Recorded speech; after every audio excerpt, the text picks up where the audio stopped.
Hi, everyone. Welcome to our presentation, Leading Through Crisis, using competency learning and social justice in the 2020-2021 school year. My name is Kim Cooper, and I'm the Director of Equity and Inclusion at the White Mountain School. Hello, I'm Angela Menendez, and I'm the incoming Dean of Faculty and currently consulting with White Mountain. Hi, my name is Matthew Williams, and I am a humanities teacher at the White Mountain School. And my name is Mike Peller, and I'm the Assistant Head for Teaching and Learning. Thanks, everyone. So today we'll be sharing some stories about growth and leadership, about how we accelerated urgent and necessary work in the face of crisis and tragedy and uncertainty. Now, 5 days after the presidential inauguration, it's hard to talk about this presentation without thinking of poet Amanda Gorman's words from the poem she delivered last Wednesday. "Even as we grieved, we grew," she said. That these two things, grief and growth, can happen simultaneously is something that we learned on a global scale this year, and also something we learned at the White Mountain School. Ms. Gorman went on to say that, quote, "Being American is more than a pride we inherit. It's the past we step into and how we repair it." These are lines that have been humming in the back of my mind, and I'm sure will continue to do so for the days to come. But for now, I think you'll hear them echo throughout this presentation as well. Because as we think about equity and justice work at our school, it's our ultimate goal to arrive in a place where our work is not reactive. We aim to develop a community where everyone feels a true sense of belonging. And because of that belonging, when crises arrive, from a global pandemic to a microaggression around a meal table, our community can lean upon its foundation of justice, its rich ability to utilize skills of reflection, empathy, and communication to propel through that crisis rather than scramble to create a temporary balm for that wound. What I often wonder about, and perhaps you do too, is this question. Can we take something as privileged and exclusive as independent schools, many of which were not created for the masses they now serve, and truly create a sustaining culture of belonging for all? I think the answer is yes, but only within a community who can commit every day to be reflective and self-aware, who will interrogate dominant culture and systems of oppression and supremacy, and who have the strength, stamina, and compassion to widen our lens and evolve. So, we present this information today not because we are experts, and certainly not because we have reached this magical place of belonging in our community. We share with you the changes that we have made and are continuing to make in pursuit of building a deeper well of collective knowledge, wisdom, empathy, and communication. That is where we know we need to this is what we know we need to continue doing, as we shift our culture towards one of authentic belonging.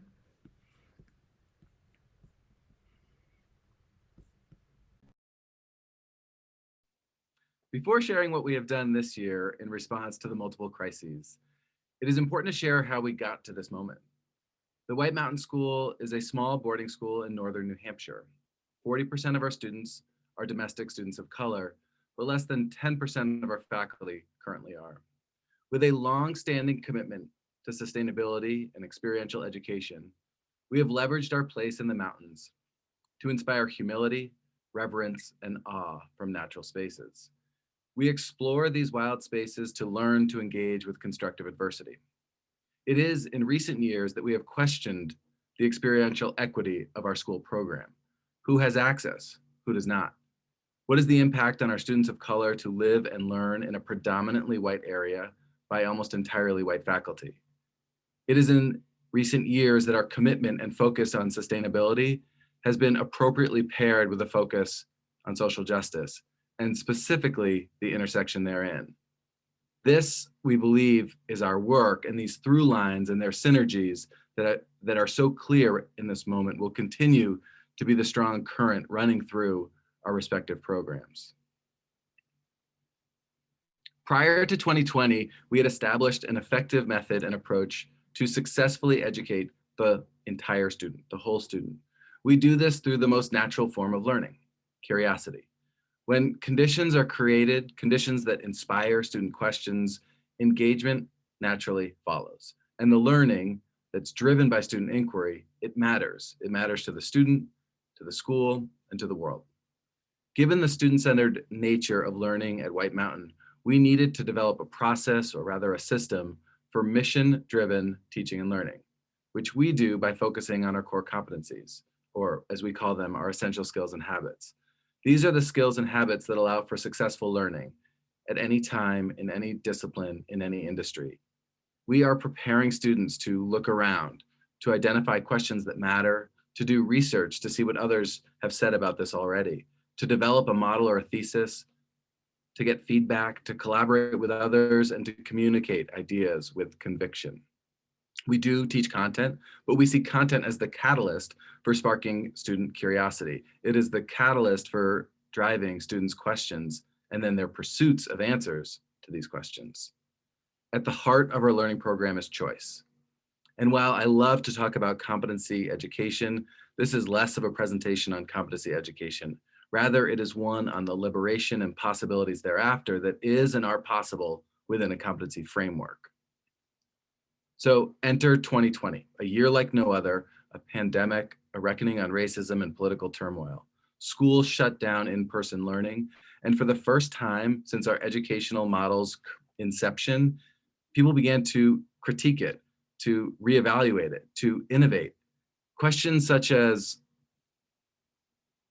how do we measure student wellness? How might we ensure our assessment system is bias resistant? What does it mean for a school to be anti-racist? What's the role of standardized tests and how is the college process evolving? What's the role of grades? These questions are so important and we're finally asking them in large ways. Schools, because of this, are needing to rapidly reevaluate their value propositions. However, a few schools like us have been doing the work of educating the whole student, focused on relevancy and purpose, using inquiry as the driving force. We feel experienced and ready to educate students for this changing future. We have been and continue to be committed to preparing students to, as our mission states, live lives of curiosity, courage, and compassion. Isn't that what our communities need right now and will need moving forward? So what allows us to be so responsive to the moment is the flexibility of competencies. If what you prioritize are these macro skills, teachers can substitute content or applications to respond to whether it be the internal or external environment.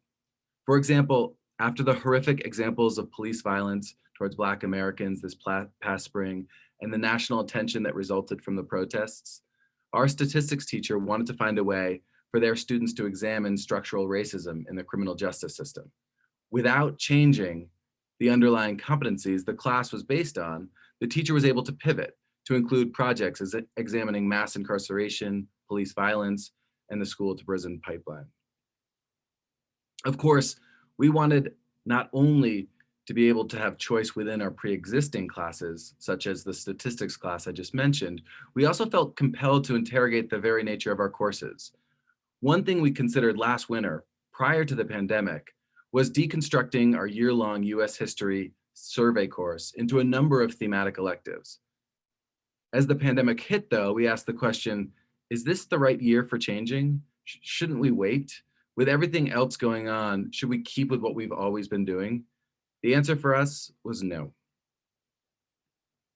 So as we considered the swirling uncertainties from the pandemic, as we considered the urgency, the trauma, and the hope spurred by the summer protests, as we considered the political turmoil leading up to and falling out of the 2020 election, punctuated by the attack on Congress, at White Mountain, we consciously moved forward.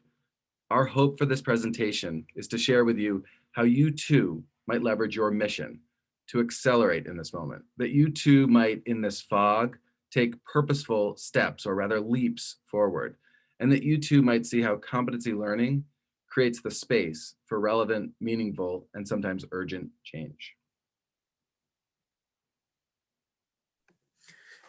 Awesome. Thanks, Mike.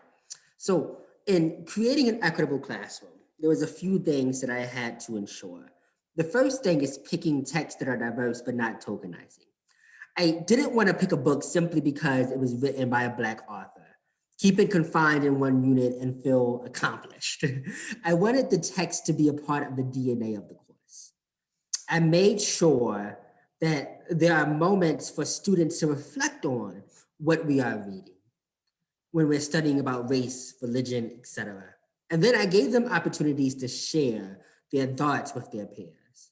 I make sure to give students opportunities to bring in current events that are directly impacting their life. And I try and create clear, diverse, and achievable goals that are student driven. At the core of all this are my course's essential questions. As you can see on the right, I try to pose my questions in a way that encourage a cross conversation between theory and application or reflection. So if the ninth graders, I'm asking them to think about, who are you? Like, who are you right now in this moment? What makes you you? And who do you want to become? Not career-wise, I don't care if you want to be a teacher or a millionaire, but ethically, socially, who do you want to become as an individual? When we go to the next slide, the next step that I do is I try to make sure my curriculum is not a part of the Western literary canon. The term literary canon refers to a body of books, narratives, and other texts considered to be the most important and influential of a particular time period or place. Meaning, oftentimes, they are not reflective of our current society's values, cultures, and norms. If these texts adhere to the societal norms of a particular time and place, one that oftentimes valued white voices, then we are leaving out a plethora of BIPOC voices and experiences, labeling them as not rigorous, when in fact, they were simply left out because they did not reflect the ideologies of that time.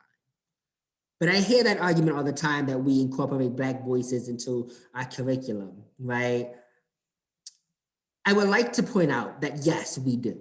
However, they are oftentimes placing Blacks in roles that show them as inferior to other races, and they don't challenge whiteness in the ways that an equitable, anti-racist curriculum should. There is a Black literary canon, but I wanted my classroom to extend beyond tokenizing and into one of appreciation, reflection, celebration, and allyship. This leads us to our next slide. In thinking about how to ensure that voices who are oftentimes left out of the canon are intentionally included in the curriculum. And I can hear you now. Wow, that is a lot of voices. And you are right, it is. This is where you use music, images, short stories, TED Talks to ensure that those voices are being represented. Allow students to talk about themselves in relationship to those BIPOC authors and give them space to create their own mirror and window experiences for the classes you are shaping. For the ninth graders, for example, we're using Tell Me Who You Are as our textbook. It's a book compiled of 60 plus vignettes about people's understanding about race, religion, culture, sexuality, etc. As we read them, students think about themselves and how all of those identity markers show up in their own lives. And then they share. They're engaging with each other. They're creating window and mirror experiences for themselves and their peers in relevant ways that show up for them on a day-to-day basis. Finally, it's the implication of this. In the next slide, what you'll see is how this manifests in practice. If I'm teaching about diversity in my classroom, I must recognize the diversity within my students, which means recognizing the different ways students learn and demonstrate their understanding. I give students this thing called a project menu, which is essentially a list of potential projects students can do to show their mastery over whichever competency we are studying. So the example here is looking at if students can make an argument in a supported and focused way. Students can do that with an introduction paragraph. They can do that with a Twitter account. They could do that comparing songs to themes. They could create a collage. How they demonstrate their understanding of this skill is up to them. And what you'll see in the middle and on the right are two examples of how this manifests. So in the middle, we have a student who, once we got done reading our book called The Deep by Vera Solomon, loved the book, but didn't quite know how to engage with it in a meaningful and respectful way. They said, listen, Matthew, I want to talk about race. Like, I want to talk about these mermaids in relationship to whiteness, but I keep just thinking about this song. And I said, then write about the song. If the song is the way for you to connect with this content, then by all means do it. And then on the right, you have the student who walked into my Creating New Worlds class, where we look at a real world issue that's plaguing our reality and try to solve it in 7 weeks. And this student goes, listen, Matthew, I know the world I want to create. I want to talk about Black Lives Matter. I want to talk about police brutality. I want to talk about the inequality amongst Black people. I just don't know how to put it into words. So I asked them, what are you good at? And they said, drawing. And I said, perfect, then draw me something. Draw these images, bring them to life. Can you make an argument about police brutality, about Black Lives Matter, about the inequality of races through your drawings? And they said, hold my pencil. And they got to work. And what you see are these images of these creatures that really try and encapsulate everything around police brutality and forcefulness and war and invasion. And the student would write a paragraph explaining their intention behind each design. By doing this, we are giving our students an equitable way that is strengths-based to show their understanding of the concepts we are studying. And that is one of the most important things I think I can do as a teacher for my students. Kim, it is all yours. Thanks so much, Matthew. We're going to continue building upon that beautiful classroom that Matthew just shared with us in just a minute. But I want to actually walk us back a couple steps right now to show you how we are sort of building our equity work and how we're getting to this place of embedding social justice in our culture, in our curriculum everywhere, as you just heard Matthew talk about. So over the past 4 years, we've been working on shifting the culture in our community by normalizing conversations about identity, race, and racism and systems of oppression. And this is starting to happen in our classrooms, as you just heard, from our advisories to our faculty meetings and even in our student government. As of now, we sort of have this unspoken community agreement to engage in this work, regardless of where each individual is in their journey. One of our current projects is translating this unspoken agreement into something in print, clearly defined for all our constituents, prominently displayed in our handbook. So this gets at two facets of our equity and inclusion and justice work, our programs and our policy. With our programs, we aim to shift culture, increase knowledge and empathy, and address the urgent need for justice, both within our institution and outside of it. With our policy, we are working to make sure that the language in our community handbook and the execution of our discipline and restorative justice systems are actively anti-racist and anti-oppressive. But to take a look at how we were able to accelerate this work in the midst of crisis, I want to walk you back through the progression of programs and policy over the past several years. So here you'll see that White Mountain School officially created the role of Director of Equity and Inclusion in the 2017-2018 school year. And just a quick shout out to Lawrence Alexander, who works at Kearney. That was Lawrence who started that position and did such great work. So that role was and still is part-time. So in that same year, we created an Equity and Inclusion Steering Committee composed of students, faculty, and staff. And this was really our first step in gathering a range of voices to assess our culture at the school and what changes we need to prioritize moving forward. In the next school year, you'll see we formally established affinity groups.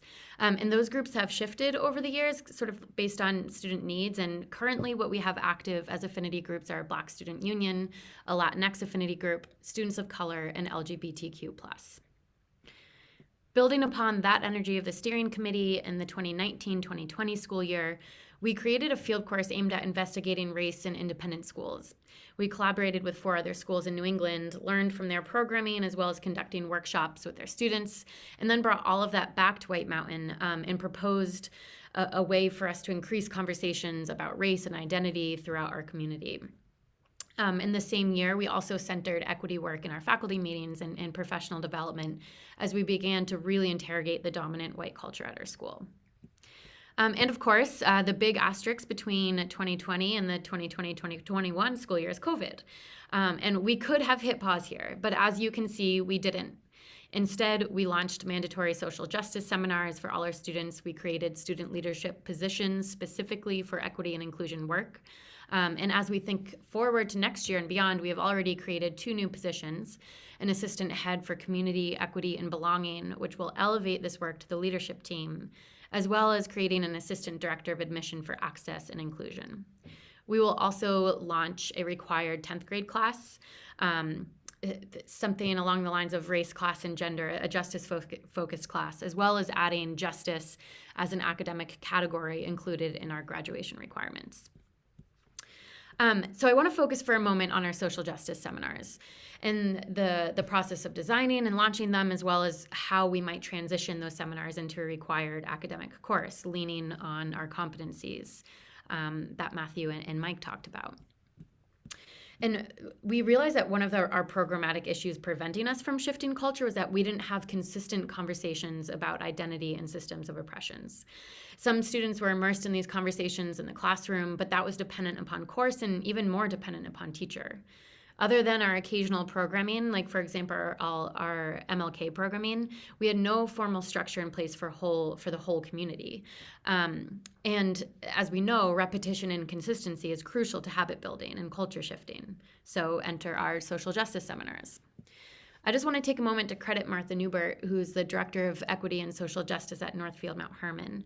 It was during our collaboration with NMH on that field course I was talking about, where our students first learned about a required social justice class, and they absolutely latched onto that idea. I worked with Martha during the brainstorming and creating phases of our seminars, and she even worked with our student leaders who helped contribute to the genesis as well. So thank you to Martha. From the beginning, we recognized that extracurricular social justice seminars certainly weren't going to be the end goal in terms of community engagement and acquisition of knowledge. They wouldn't be quite profound enough to really achieve the cultural shift we need. But we went forward with them anyway because it would have been negligent and hypocritical of us if we waited for a year to get our ducks in a row. So despite COVID-19 and adjusting to remote and hybrid learning, we had to make these a priority. I knew that I needed a framework to guide the organization of these seminars, so I turned to Teaching Tolerance's standards for social justice. Here's an example of one of those standards and competencies. Teaching Tolerance breaks down their standards into 4 strands. So they talk about identity, diversity, justice, and action. While I'm not using those pillars exactly as presented, the language of the competencies helped me organize in a way that best fit our community needs. And because we are a competency-based school, it was a familiar place from which I could work. And, launching these seminars wasn't easy. It took a lot of trial and error, figuring out what will work best in terms of the group size, the time of day, location, and format. But it was all such necessary work. And one of the best things that we learned from launching these seminars is that it exposed a gap in our own competencies. What we realize is that we only have one competency that reflects skills related to examining identity and systems of oppression. So we quickly realized that in the next version of our essential skills and habits, we needed a wider range of skills related to this self-reflective work. Here, you'll see one of our relevant competencies in a strand of critical thinking, self-awareness. And this is super helpful in many of our humanities courses, but it rarely extends beyond that. And as you can see, one skill is not nearly enough to cover the complexity of this work. So the Teaching Tolerance standards are a good place to start, and but at the end of the day, they're not specific to us or our students. And so what we learned is that the need to have our competencies reflect our highest values, which in this case is equity, justice, and belonging, will be the driving force behind our next revision of essential skills and habits. So shifting gears for a moment, looking back at this progression of our equity work over the past several years, you'll notice that almost all of our progress has been made programmatically in order to shift culture. And what we've learned is that while this is necessary for sure, the reflective work is totally obsolete if our policies don't back it up. And so I'm going to deviate from competencies for a minute just to talk about that policy. Our handbook, which you see here, for example, goes into far more detail about drug and alcohol policies and the consequences of violating them than it does hate speech, harassment, or bullying. I look at this and I think maybe it's evident of years when teenagers abusing drugs and alcohol was the primary concern and liability in terms of keeping students safe. But I think this is probably more the truth, that it's evidence of white heteronormative culture deciding what is most dangerous or most likely to compromise safety. But we have to ask, what about the microaggressions that students from marginalized identities face every day? What does a student do if they hear hate speech, either directed at them or in their vicinity, on a regular basis? Is it enough to pull students into an office, have a conversation about their comment or action, and then send them on their way? These are the questions that we are asking as we take on the project of revising our student handbook, which Matthew and Angela are working on me with. So, for example, if we look at the language in these 4 rules, when a rule or guideline starts with the word disrespect, I think that immediately allows for people in authority to decide if something actually has been disrespectful. And of course, that would be based on their own experience. So another example is that our only mention of hate speech is sandwiched between otherwise vague identifiers of obscene or profane language. Another one of our rules describes a list of decorations and clothing that isn't allowed and concludes with the phrase otherwise inappropriate. We have to ask, inappropriate to whom?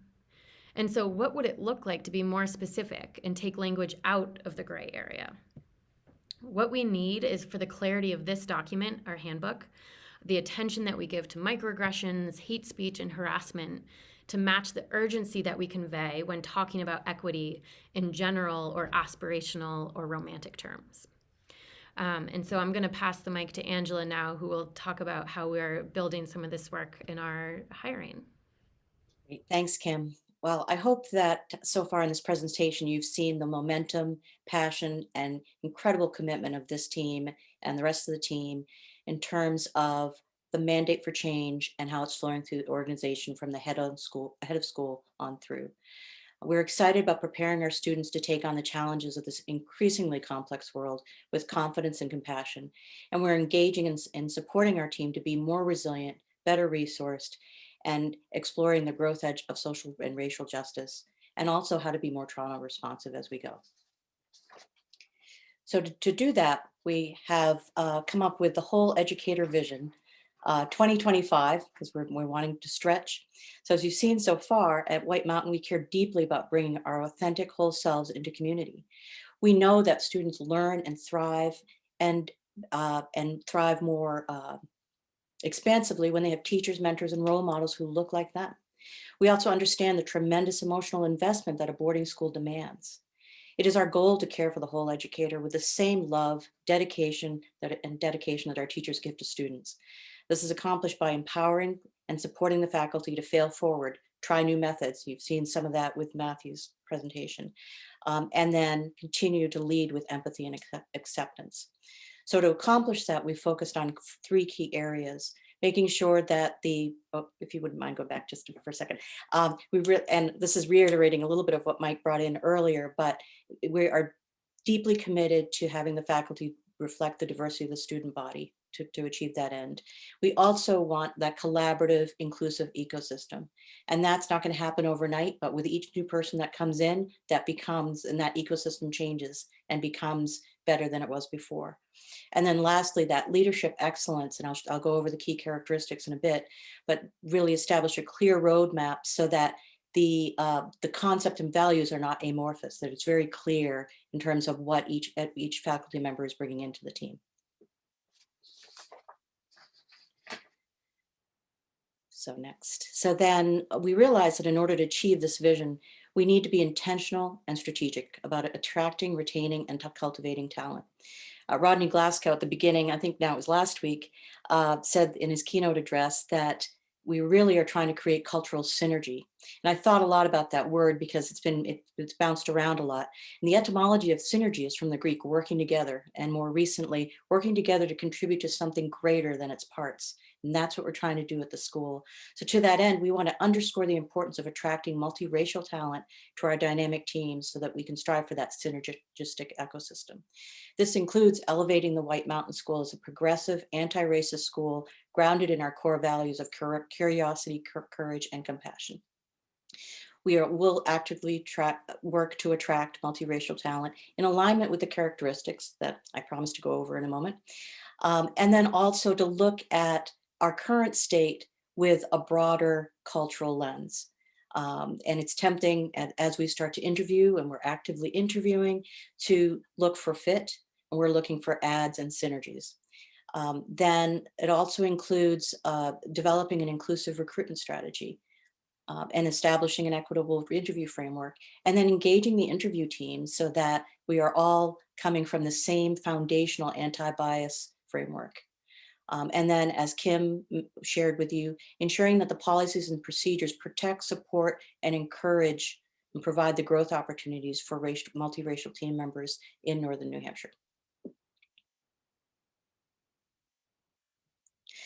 So just briefly on our roadmap, as we go through this round of hiring, we're also revising and articulating the character of the roadmap by casting a broader net on a year-round basis. We intend to share our vision of a progressive, inclusive school with high potential educators who will bring distinct skills to our team. So to accomplish this, we've established an equitable framework from which to assess and connect with candidates. And as we know, in the interview process, you have to connect quickly. So we're trying to simplify that process. This spurred us to revise our job postings to better reflect the values we replace in inclusion, belonging, and social justice. And we're on the path of the school of embedding those values in every part of it, and the job descriptions are part of it. Lastly, we've emphasized the importance of training the hiring team, providing both, as I mentioned, the vocabulary and the tools for self-reflection. Anybody who's doing this work knows that it's all about knowing yourself, becoming aware, and bringing that awareness to the forefront from the implicit to the explicit. So we really encourage everybody in our team to check their own biases through the interview process as we think about educators who bring strengths and who would add value.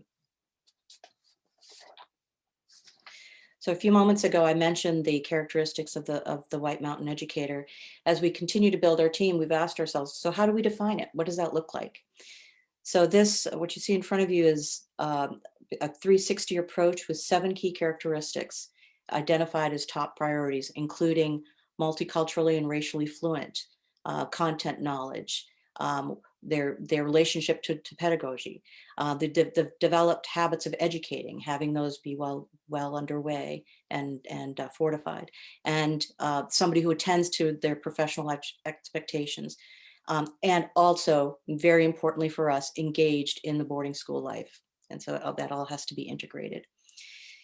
We also expect that we will focus on giving the educator feedback. Tangible feedback helps us grow, inspiring us to be courageous, to be challenged, and committed to personal and professional growth. We expect the process to be messy, as when we're dealing with human beings, it always is, sometimes real, sometimes uncomfortable, yet we commit to meeting each other with empathy, compassion, and tireless dedication to excellence.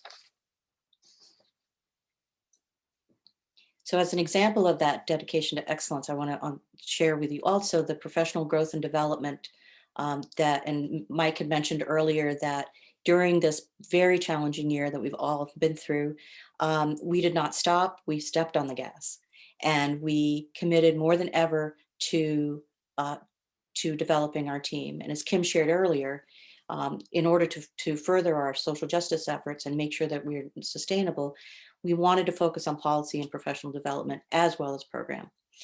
And it's our mission, and we're absolutely committed to having an ongoing and systemic focus to equity and belonging. We know that as we lead and accelerate and create through these current crises and prepare for the future, it's critical to invest in people, and it's critical to invest in faculty.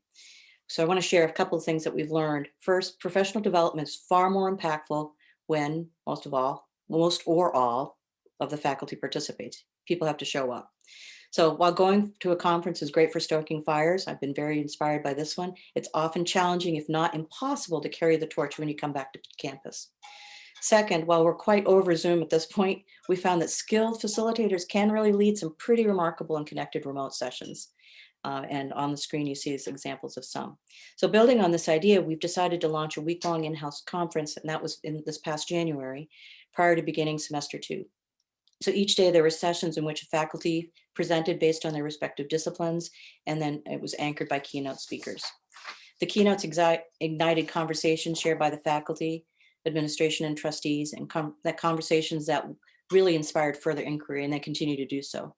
And examples of some of those questions can include, how might we make grading bias resistant?